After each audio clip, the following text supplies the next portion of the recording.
It's been weeks. Unexplained murders are still happening. Police, there's almost no clue about the unsub. The young victim was lucky to survive. He was brave enough to tell us this story. I had a nightmare and woke up in the middle of the night. The boy said he saw that the windows were open. Even though I remember myself closing it before I went to bed, I stand up and close it. Then I read to try to fall asleep. That's when you have a strange feeling. It's like somebody's looking at me. I looked up and almost jumped out of bed.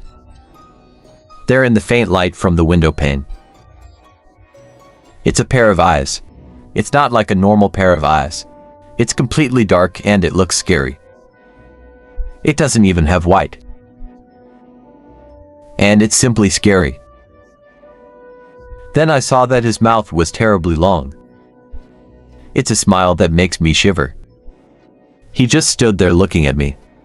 It was a long time before he said a small thing. I don't know what he means. I think he's crazy.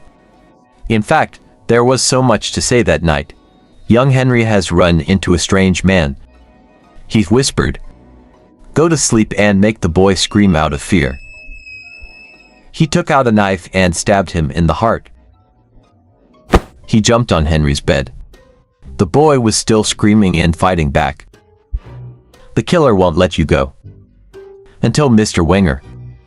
The boy's father rushed at him to change the target to him. He put a knife to your neck. And without the timely intervention of the police, he must have killed Mr. Wenger. A neighbor was quick to call the police. When you hear Henry Law 7, the police car came very quickly. Parked close to the window, they lost his way out. He came back and ran out of the room. I heard the glass breaking and saw his shadow fade away. I'll never forget those dark eyes. And smile like a psychopath. Maybe it'll haunt you forever. Henry confided. Police are still looking for this man. And if you see any AI similar to those described above, tell the nearest police station. Jeff and his family moved to a new place. His father was promoted and they thought, move to a more suitable place. Jeff and his brother Lou have nothing to complain about. This place is much better than the old one. There's nothing waiting for them. Then, there's a beautiful neighbor coming up to them. Hi, I'm Barbara. I live nearby. I'm here to greet you. And this is my son. She turned around and called her son. Billy, these are our new neighbors. Billy said hello and ran to his playground. Well, Jeff's mom said I'm Margaret and this is my husband. Peter and his two sons. Jeff and Lou each introduced themselves. And then, Barbara invited them to her son's birthday. Jeff and Lou didn't seem interested. Margaret said the neighbor was very interesting. And her family will attend the party. When Jeff and his family finished packing, Jeff went up to his mother's room. Why do we have to go to the party? We're not kids. Jeff, we're only here for now. You should know that. We want to spend more time with our neighbors. Now we're going over there. The end of the story. Jeff started babbling, but he quickly fell silent. Jeff knew that when I decided, no one can stop it. I went back to my room and sat down on the bed. Sit there and look at the ceiling. And suddenly he had a strange feeling. A mild pain. But it feels very different. He thought it was just a headache. Jeff heard his mother calling him down to get my suitcase. The next day Jeff came downstairs for breakfast and get ready for school. When you're eating again, the pain comes. This time it's more intense, but Jeff doesn't care much about it. When he and Lou finished eating, they went to the bus stop. They're sitting there waiting for the bus. And then a surprise. A skateboarder jumps in front of them. It's about an inch from their faces. They're both surprised. He looks like he's 10 or 23 years old. Wearing a green shirt and jeans. Looks like we've got a new prey. Suddenly two other kids showed up. One is super thin and the other is fat. I want to say hello to you over there. Jeff and Liu looked over at the skinny kid. It's got an austere face, and Troy. They looked over at the fat kid. That boy's like a moving ball. It's more like rolling than walking. Jeff thinks so, and I'm Randy. Now, all children around this area have to pay a fee when you want to take the bus. And so do the two of you. Save stand up, ready to punch the brat in the face, while pulling out a stapler. I was hoping you'd cooperate. But it seems that we're going to have to do this harder. Then the boy went up and took out his wallet and saved Ra. Suddenly Jeff had that feeling again. Now it's really strong. A burning sensation. I stand up, but I have to sit down. Jeff ignored and went to the child. Listen, kids, give me back my wallet. Or spanking. Randy put his wallet in his pocket. Take out another knife. Oh, what are you going to do? Just finished. Jeff threw a punch. Randy got a bloody nose. Jeff grabbed the child's wrist and broke it. Randy screeched and Jeff grabbed the knife from hand. Troy and Keith rushed, but Jeff was too fast. He threw Randy on the ground. Keith pulled out a knife and stabbed him, but Jeff bent down and stabbed him in the arm.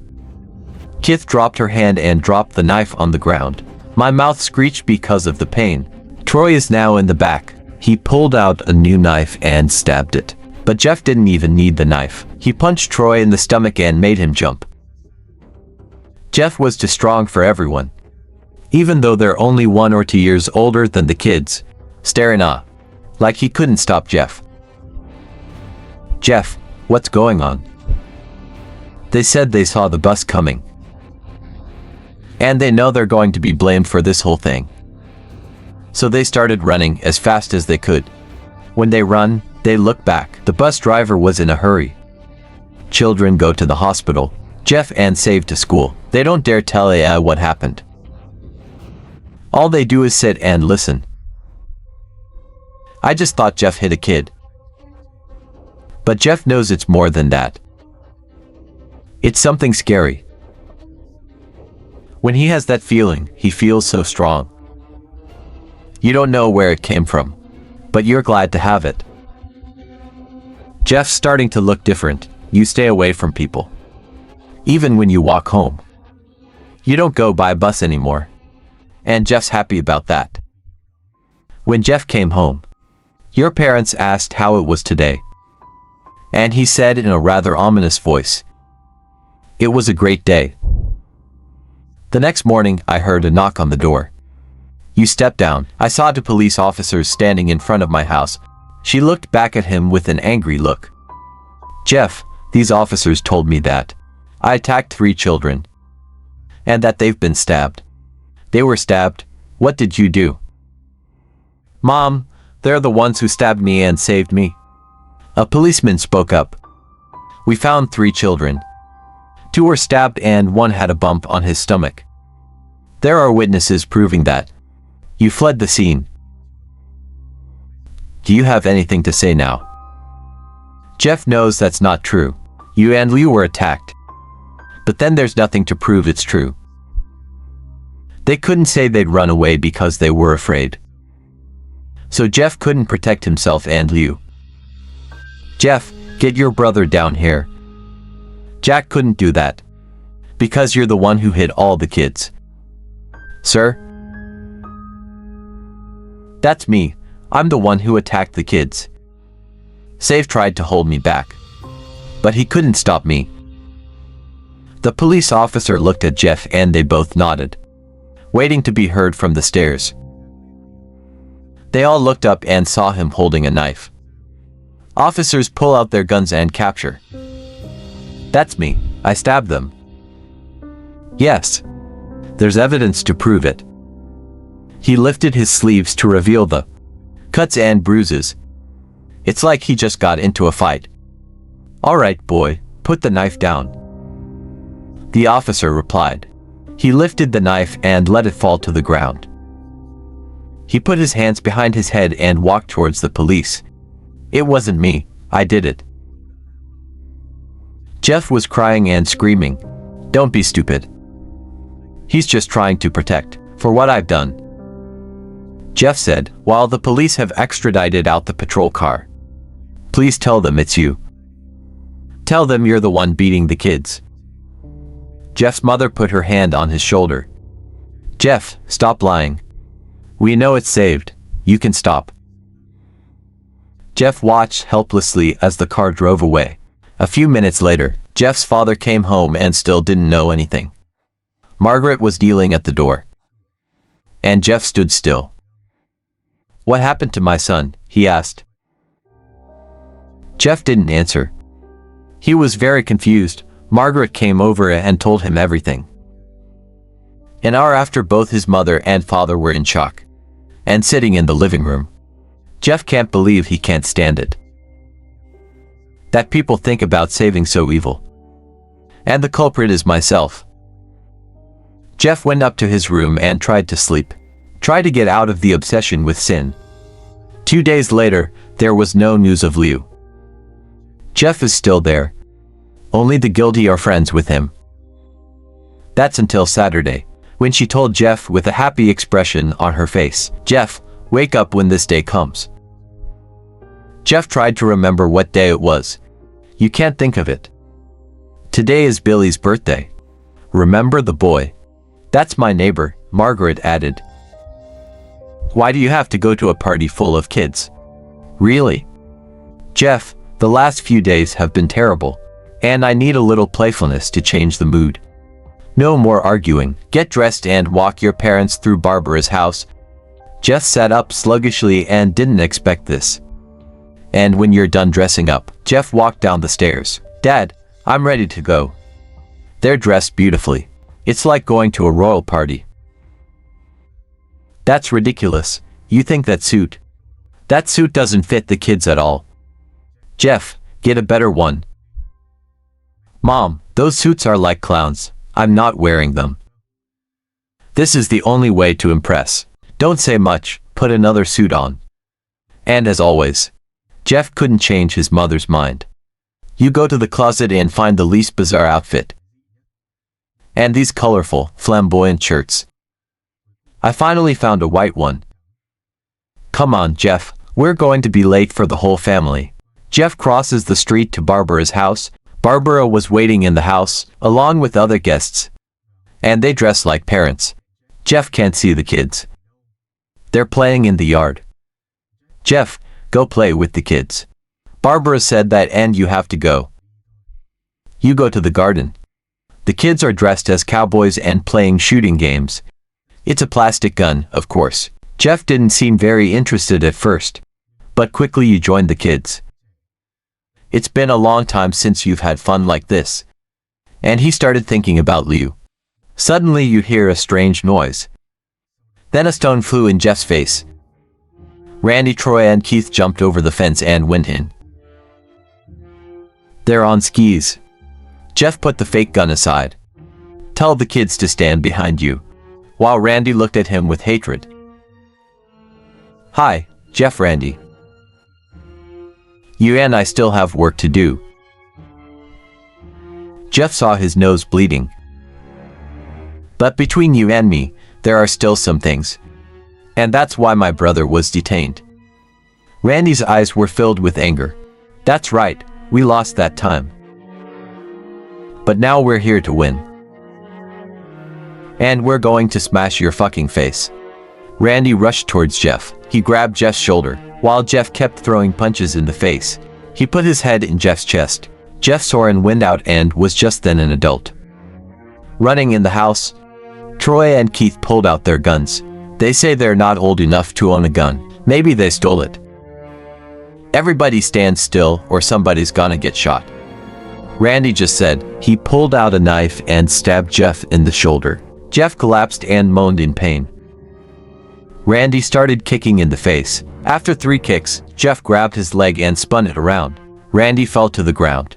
Jeff stood up and walked behind the door. Troy grabbed him. They didn't want Jeff to run away.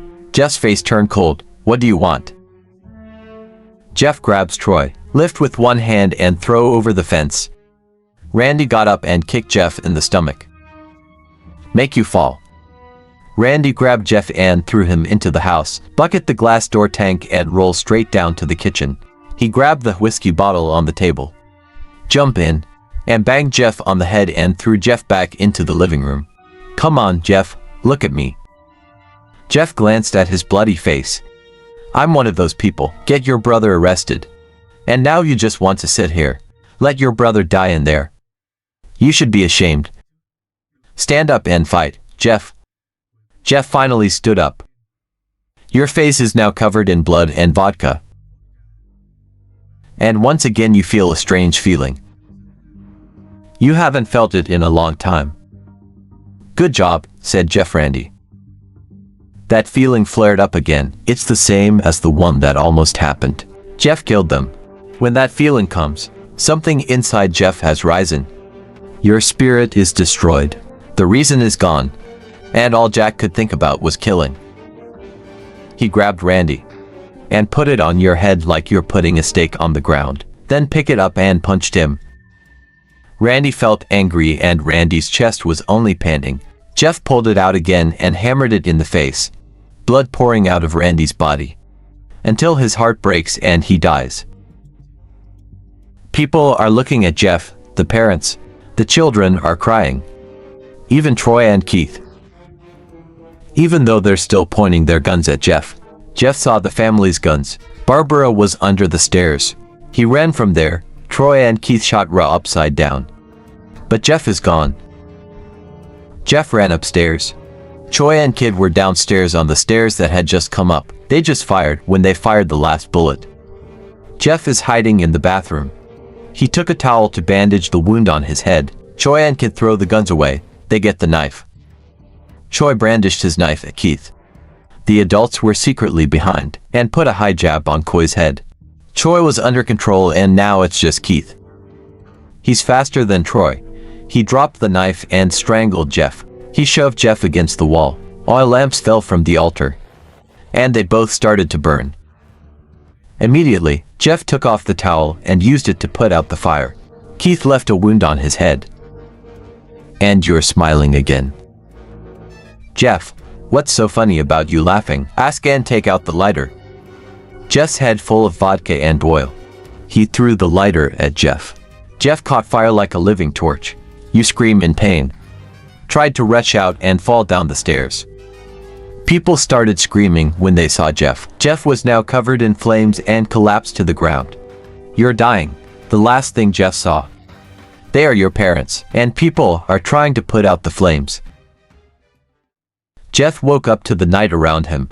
He realized that his face was covered in bandages. You can't see anything, but feel the wounds all over the body. Has been sewn. You tried to get up and remove the tubes and tried to leave. A nurse ran into a panic.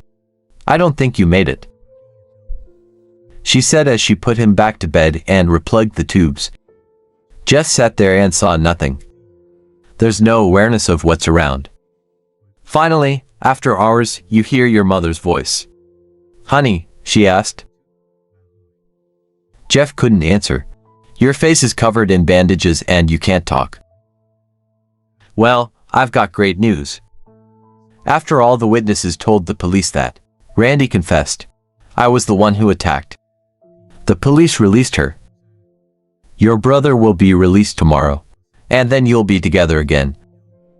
Margaret hugged and stroked Jeff to say goodbye. Over the next few weeks, Jeff was in the hospital.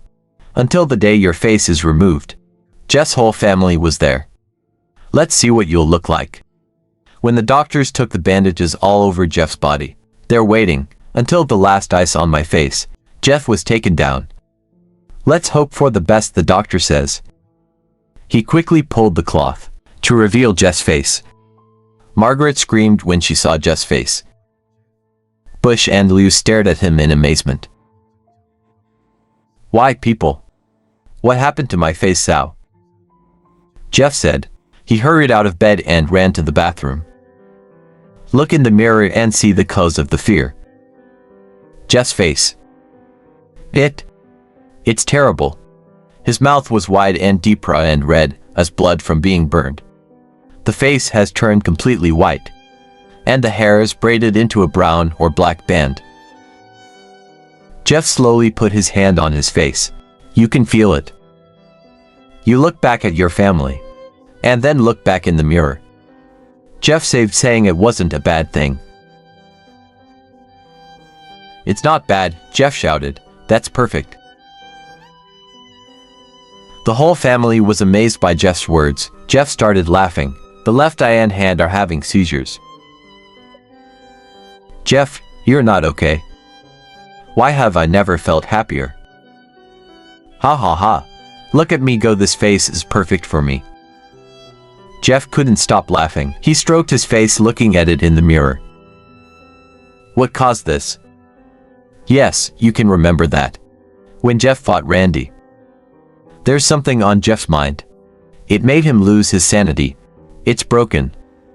And now, he's just a crazy killing machine. That's it.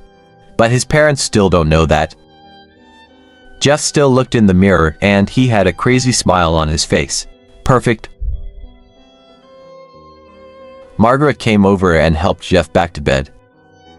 She took out her clothes and replaced Jeff. That's the suit Jeff wore in the fight. The only difference is that it's sewn. The blood has been washed. I'll take Jeff to his room and get him dressed. Then they left. They don't know that this is the last day of their lives. That night, Margaret was awakened by a sound from the bathroom. It sounds like someone is crying. She walked slowly to the bathroom to see what it was, and when she looked in the bathroom, she saw a terrible sight. Jeff took out a knife and carved a smile on his cheek. Jeff, what did you do? Jeff looked at his mother. I can't keep smiling, Mom. My mouth was injured. But now, I could have smiled forever. Jeff's mother noticed her son's eyes has turned into a black. Jeff, my eyes.